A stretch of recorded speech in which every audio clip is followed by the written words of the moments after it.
السلام عليكم ورحمة الله وبركاته.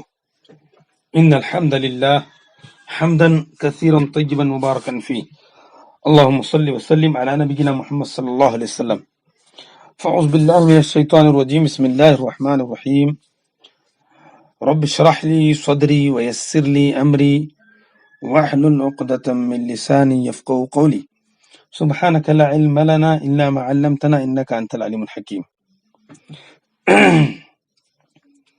عزیز سامعین و سامعات، خلاصہ تفسیر قرآن میں دوسرے پارہ کا دوسرا حصہ آپ کے سامنے پیش خدمت ہے۔ تو اصل نیکی کیا ہے؟ بہت سارے لوگ محض مسلمان ہونے اور قبلے کے احترام کو کافی سمجھ لیتے ہیں، اعمال میں کوتاہی کرتے ہیں اور سمجھتے ہیں کہ یہی محبت اور احترام ہی ہمارے لیے نجات ہے۔ تو یاد رکھنے کی بات ہے، محبت اور احترام ہی ہمارے لیے نجات کے لیے کافی نہیں ہے، بلکہ اللہ نے فرمایا لیس البر ان تولوا وجوہکم قبل المشرق والمغرب ولكن البر من آمن بالله واليوم الآخر والملائكة والكتاب والنبيين وآتى المال على حبه ذوي القربى واليتامى والمساكين وابن السبيل والسائلين وفي الرقاب وأقام الصلاة وآتى الزكاة والموفون بعهدهم إذا عاهدوا والصابرين في البأساء والضراء وحين البأس أولئك الذين صدقوا وأولئك هم المتقون۔ نیکی یہ نہیں کہ تم اپنے منہ مشرق اور مغرب کی طرف پھیرو، بلکہ اصل نیکی اس کی یہ ہے کہ جو اللہ اور یوم آخرت اور فرشتوں اور کتاب اور انبیاؤں پر ایمان لائے اور مال دے اس کی محبت کے باوجود رشتہ داروں کو، یتیموں کو، مسکینوں کو، مسافر کو، مانگنے والوں کو گردنیں چھڑانے میں، اور نماز قائم کرے، زکوٰۃ دے، جو اپنا عہد پورا کرنے والے ہیں جب عہد کریں، اور خصوصاً جو تنگ دست اور تکلیف میں اور لڑائی کے وقت صبر کرنے والے ہیں، یہی لوگ ہیں جنہوں نے سچ کہا اور یہی بچنے والے ہیں۔ تو نیکیوں کا ایک پیکیج یا نیکیوں کی ایک پوری طرح یہاں پر جمع کر دیا گیا ہے۔ اللہ تعالیٰ نے نیکیوں کیا کس کو کہتے ہیں، وہ پوری اس آیت میں تقریباً 10 سے زائد جو ہے نیکیوں کو اللہ تبارک تعالیٰ نے اس آیت میں جو ہے جمع کیا ہے۔ تو آیت بر ہے، یہ گویا جامع آیتوں میں سے ایک آیت ہے۔ آیت بر ایک عظیم آیت ہے، اس میں عقائد و احکام و اخلاق کے 16 قاعدے بیان کیے گئے، جنہیں امہات احکام کی مائیں کہا جا سکتا ہے۔ تو آیت بر میں بر کی 6 قسمیں: ایمان کے اصول 5، ایتاء مال محبت، اقامت صلاح، ایتاء زکاة، ایفاء عہد، الصبر علی البأساء۔ تو جس نے یہ مکمل کر لیا وہ ابرار کے زمرے میں داخل ہو گیا۔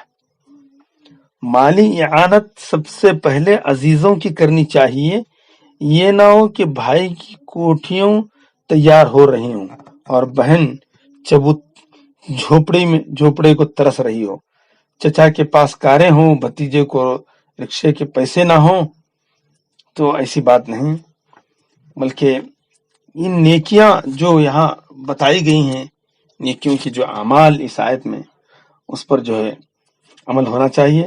آیت بر میں تمام احکام شرعیہ، اعتقادات، عبادات، معاملات اور اخلاق کا اجمالی ذکر کیا گیا ہے۔ اس کے بعد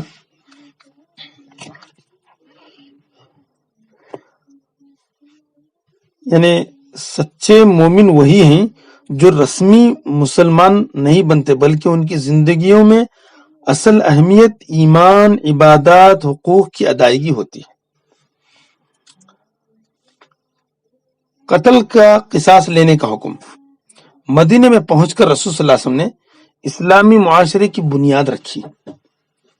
اس حوالے سے اس صورت میں کئی احکام دیے گئے ہیں۔ ان میں سب سے پہلے امن قائم کرنے اور انسانی جانوں کا تحفظ کرنے کے لیے قتل کی سزا قتل رکھ دی گئی، جس کو قصاص کہا جاتا ہے۔ ارشاد باری تعالی ہے یا ایھا الذین آمنوا کتب علیکم القصاص فی القتلی، اے لوگو جو ایمان لائے ہو تم پر مقتولوں میں بدلہ لینا لکھ دیا گیا ہے۔ اگر مقتول کے ورثہ اپنی مرضی سے قاتل کو معاف کر دیں یا وہ دیت لے لیں تو پھر ورثہ کی رضامندی کے مطابق فیصلہ کیا جائے گا، ورنہ قتل عمد کی اصل سزا قتل ہی ہے۔ اللہ نے فرمایا وَلَكُمْ فِي الْقِصَاصِ حَيَاةٌ يَا أُولِي الْأَلْبَابِ وَلَكُمْ فِي الْقِصَاصِ حَيَاةٌ يَا أُولِي الْأَلْبَابِ لَعَلَّكُمْ تَتَّقُونَ، تمہارے لیے بدلہ لینے میں ایک طرح کی زندگی ہے اے عقل والو، تاکہ تم بچ جاؤ، یعنی یہی وہ طریقہ ہے جس سے تمہاری جانیں محفوظ رہ سکتی ہیں۔ دوسری بات یہ ہے کہ اللہ کے احکام پر عمل کرنا باعث برکت ہے۔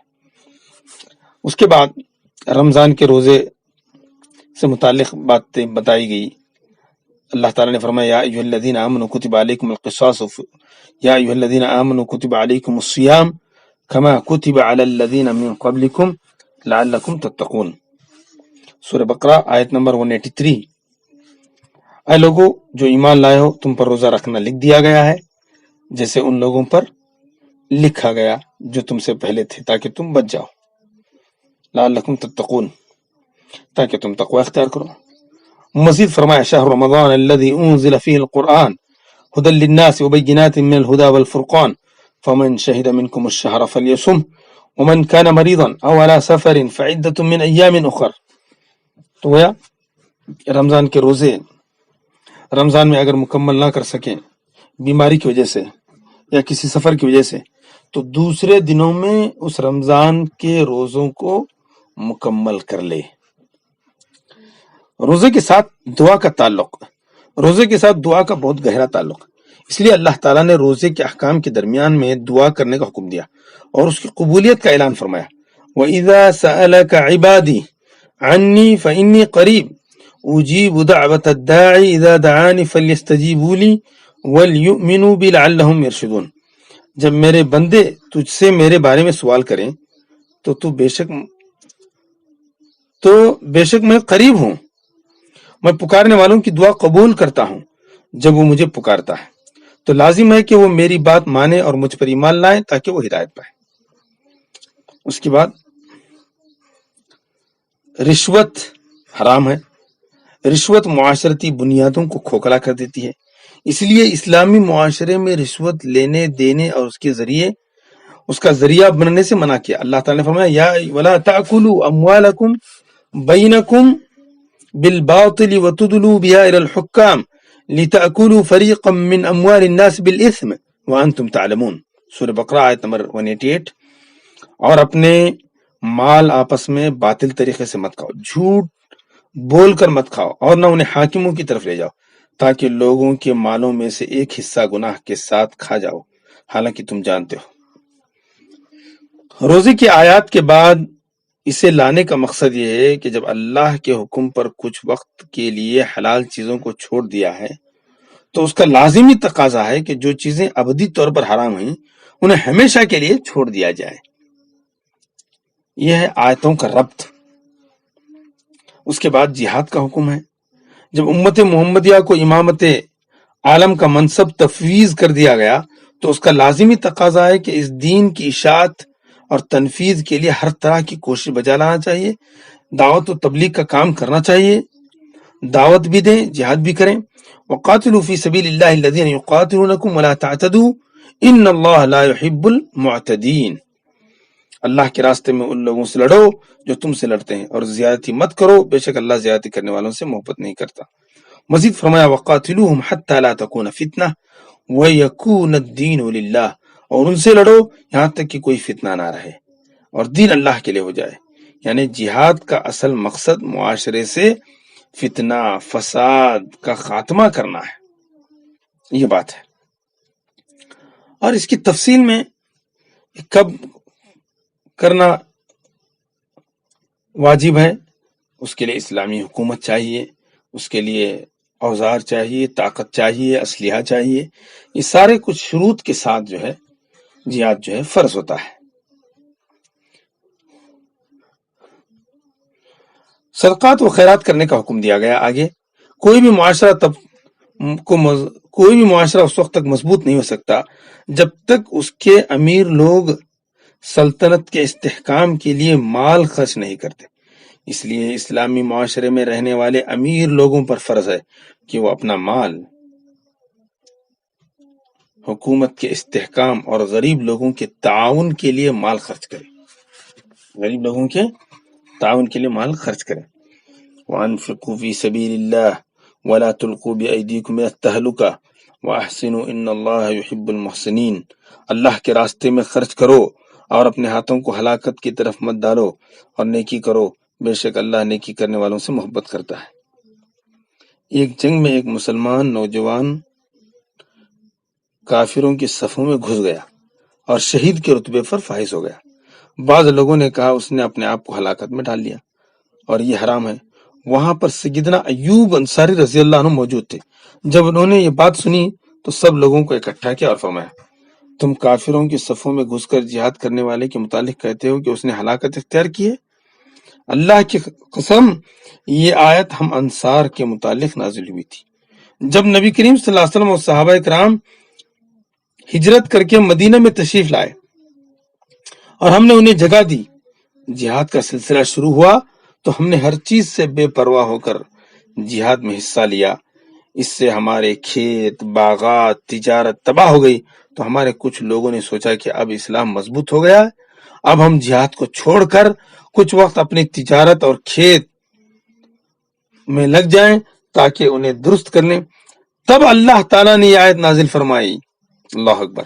اس کا مطلب یہ ہے کہ جہاد اور دین کو چھوڑ کر دنیا میں پڑو گے، گویا تم نے اپنے آپ کو ہلاکت میں ڈال لیا، لہٰذا ہرگز تمہیں ایسا نہیں کرنا چاہیے۔ اس کے بعد یہ بات بتائی گئی صدقہ و خیرات کی دو حدیں ہیں، ایک فرضی، دوسرا نفلی۔ فرضی صدقہ جسے ہم زکوٰۃ کہتے ہیں، وہ صرف اس شخص پر فرض ہے جس کے پاس 85 گرام سونے کے برابر مال ہو اور 1 سال سے پڑا ہوا ہو۔ لیکن نفلی صدقے کی کوئی حد نہیں، لیکن افضل درجہ ہے کہ آپ ہر اپنی ضرورت سے اضافی چیز خرچ کر دی جائے۔ اللہ کے راہ میں ارشاد ہے، وَيَسْأَلُونَكَ مَاذَا يُنْفِقُونَ قُلِ الْعَفْوَ كَذَلِكَ يُبَيِّنُ اللَّهُ لَكُمُ الْآيَاتِ لَعَلَّكُمْ تَتَفَكَّرُونَ۔ وہ آپ سے پوچھتے ہیں کہ کیا چیز خرچ کریں، آپ کہہ دیجئے جو بہترین ہے، العفو، ضرورت سے زائد چیز۔ اس طرح اللہ تمہارے لیے کھول کر آیت بیان کرتا ہے تاکہ تم غور فکر کرو۔ اس کے بعد حج اور عمرے کا احکام۔ حج اور عمرہ بھی عبادت ہے، اور یہ عبادت بیت اللہ میں ادا ہوتی ہے۔ وہاں پہنچنے کے لیے مال کی ضرورت ہے، لہذا صاحب استطاعت مسلمان پر حج کرنا فرض ہے۔ وَأَتِمُّ الْحَجَّ وَالْعُمْرَةَ لِلَّهِ، اور حج اور عمرے کے لیے اللہ کے لیے پورا کرو۔ مزید فرمایا، الحج اشہر معلومات فمن فرض فیہن الحج فلا رفث ولا فسوق ولا جدال فی الحج وما تفعلوا من خیر یعلمہ اللہ وتزودوا فإن خیر الزاد التقوی واتقون یا اولی الالباب۔ حج چند مہینے ہیں، یعنی حج کے مہینے مقرر ہیں جو معلوم ہیں، پھر جو ان میں حج فرض کرے تو حج کے دوران نہ کوئی شہوانی فعل ہو، نہ کوئی نافرمانی ہو، نہ کوئی جھگڑا ہو، تم نیکی میں سے جو بھی کرو گے اللہ اسے جان لے گا۔ اور دروازے اور زاد راہ لے لو، بے شک زاد راہ کی سب سے بہتر خوبی سوال سے بچنا ہے، اور مجھ سے ڈرو اے عقل والو۔ اس کے بعد اسلام میں مکمل داخل ہونے کا حکم ہے۔ اسلام ایک نظام اور ایک سسٹم ہے، اس کا جو شخص اسلام میں داخل ہوتا ہے اس پر فرض ہے کہ وہ اسلام کے ہر حکم پر عمل کرے۔ ایسا نہ ہو کہ آسان یا پسندیدہ کام کرے اور مشکل کام آنے پر بہانے بنا کر نکل جائے۔ یہ مسلمانی نہیں ہے، یہ منافقت اور نفس پرستی ہے۔ اس لیے اللہ تعالیٰ نے فرمایا، یا ایھا الذین آمنوا ادخلوا فی السلم کافہ ولا تتبعوا خطوات الشیطان انہ لکم عدو مبین۔ اے لوگو جو ایمان لائے ہو، اسلام میں پورے کے پورے داخل ہو جاؤ، شیطان کے قدموں کے پیچھے مت چلو، یقیناً وہ تمہارا کھلا دشمن ہے۔ اس کے بعد اسلام کی وجہ سے پہنچنے والی تکالیف کو برداشت کرنا چاہیے۔ اسلام کی وجہ سے پہنچنے والی مصیبتیں ان کو برداشت کرنا چاہیے۔ آج کتنے لوگ ہیں جو گرمی کے ڈر سے عام طور پر گرمی کے موسم میں روزہ نہیں رکھتے، دکان بند کر کے نماز پڑھنے میں نہیں جاتے، گاہک دوسری دکان پر نہ چلا جائے، اس کے باوجود خود کو جنت کا مستحق سمجھتے، حالانکہ جنت کا راستہ مشکلات اور مصائب سے ہو کر گزرتا ہے۔ جنت کا راستہ آسانی سے ملنے والا نہیں ہے، بلکہ اس کے لیے کچھ محنت اور مشقت، تکلیف، تگ و دو، جد و جہد کرنا پڑتا ہے۔ اللہ نے فرمایا ام حسبتم ان تدخلوا الجنہ ولما يأتكم مثل الذين خلوا من قبلكم مستهم البأساء والضراء وزلزلوا حتى يقول الرسول والذين آمنوا معه متى نصر الله ألا إن نصر الله قريب، سورہ بقرہ 214۔ یا تم نے گمان کر رکھا ہے، کیا تم نے گمان کر رکھا ہے تم جنت میں داخل ہو جاؤ گے، حالانکہ ابھی تک تم پر ان لوگوں جیسی حالت نہیں آئی جو تم سے پہلے تھے، انہیں تنگ دستی اور تکلیف پہنچی، وہ سخت ہلائے گئے، یہاں تک کہ رسول اور جو لوگ اس کے ساتھ ایمان لائے تھے کہہ اٹھے اللہ کی مدد کب ہوگی، اللہ کی مدد کب آئے گی، سن لو بے شک اللہ کی مدد قریب ہے۔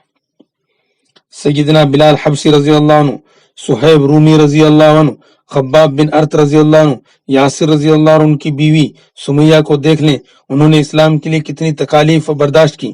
ان کے مقابلے میں ہم معمولی تکالیف تو دور کی بات، اگر اسلام اور حقیر سا مفاد بالمقابل آ جائے تو ہماری اکثریت مفاد کے حصول کے لیے اسلام کو چھوڑ دے گی، اسلام کے لیے مفاد کو نہیں چھوڑے گی، بلکہ اسلام کو چھوڑنے کے لیے تیار ہوگی، ایمان کو بیچنے کے لیے تیار ہو جائے گی۔ ایسے بھی ہیں ہمارے پاس۔ ان کے لیے یہ پیغام ہے کہ جنت کو حصول یعنی جنت کو حاصل کرنا اتنا آسان نہیں ہے۔ تو یہ خلاصہ تفسیر قرآن دوسرے پارے کا دوسرا حصہ یہاں پر ختم ہوتا ہے۔ انشاءاللہ تیسرا حصہ آپ کے پاس آئے گا۔ اللہ تعالیٰ سے دعا ہے کہ اللہ تبارک تعالیٰ مجھے اور آپ کو ان باتوں پر عمل کرنے کی توفیق عطا فرمائے اور سارے مسلمانوں کی حفاظت فرمائے، اور جو لوگ اس دنیا سے چلے گئے اللہ تعالیٰ ان کی مغفرت فرمائے۔ سبحان ربک رب العزت عما یصفون وسلام علی المرسلین والحمد للہ رب العالمین۔ السلام علیکم ورحمۃ اللہ وبرکاتہ۔